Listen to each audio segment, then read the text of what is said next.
ప్రస్తుతం లోకేష్ కనకరాజు దర్శకుడు లెక్క ఎంత తీరిక లేకుండా పనిచేస్తుండో చెప్పాల్సిన పని లేదు.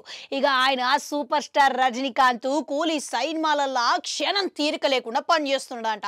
ఇక 1వ తారీఖేవో మే నాడున ఈ విడుదలకు సిద్ధంగా పెట్టుకున్నారు. ఇక అందుకే అప్పటి వరకు సినిమా పనులన్నీ పూర్తి చేసి సిద్ధంగా ఉండాలని లోకేష్ జట్టుని పరుగులు పెట్టిస్తున్నాడంట.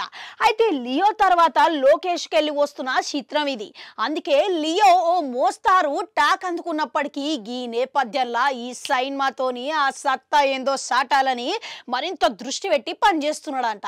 అయితే లోకేష్ కనకరాజు కూలీ తర్వాత ఏ సినిమా పట్టాలెక్కుతుంది అన్నది ఇంకా సరైన స్పష్టత అయితే లేదు. ఇక ఒకవేళ గది కూలీ 2 అవుతుందా, లియో 2 అవుతుందా, లేకుంటే రోలెక్స్ పట్టాలెక్కుతుందా, మళ్ళీ విక్రమ్ సినిమా పట్టాలెక్కుతుందా అన్నది ఇట్లా స్పష్టత లేదు. అయితే తాజాగా మన లోకేష్ కనకరాజు నుంచి ఒక ఆసక్తికరమైన వార్త బయటపడ్డదంట. ఇక ఆయన తల అజిత్ కుమార్ తోని ఓ సినిమా చేయాలని ఉన్నది అని వెల్లడించిండంట.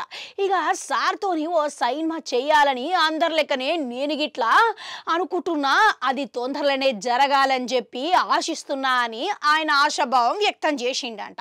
మళ్ళా అసలుకే ఇక తల అజిత్ కుమార్ అని అంటే ఇక ఆయన మాసు పేరుకి ఈయన తోడైతే మటుకు గది మామూలుగా ఉండదు అని చెప్పుకోవచ్చు.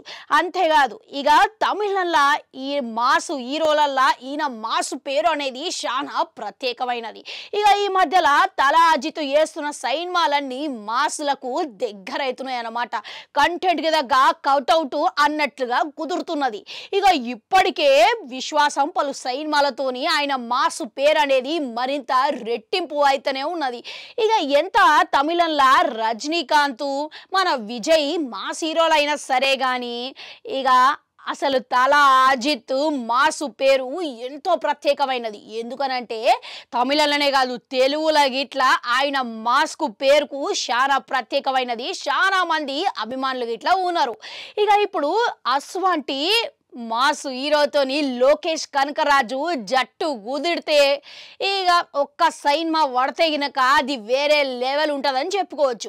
అవు లోకేష్ కనకరాజు గిట్లకి ఇప్పుడు మన మాసు హీరోలకే సినిమాలు వేసే విధంగా ఆయన కథకు దగ్గ సరి అయిన మాస్ హీరో అజితే అంటారా? మీకేమనిపిస్తున్నది? కామెంట్లలో కామెంట్ పెట్టుర్రి. అట్లనే అడుగు గంటుంటే అది కూడా నొక్కురి మళ్ళొస్తా.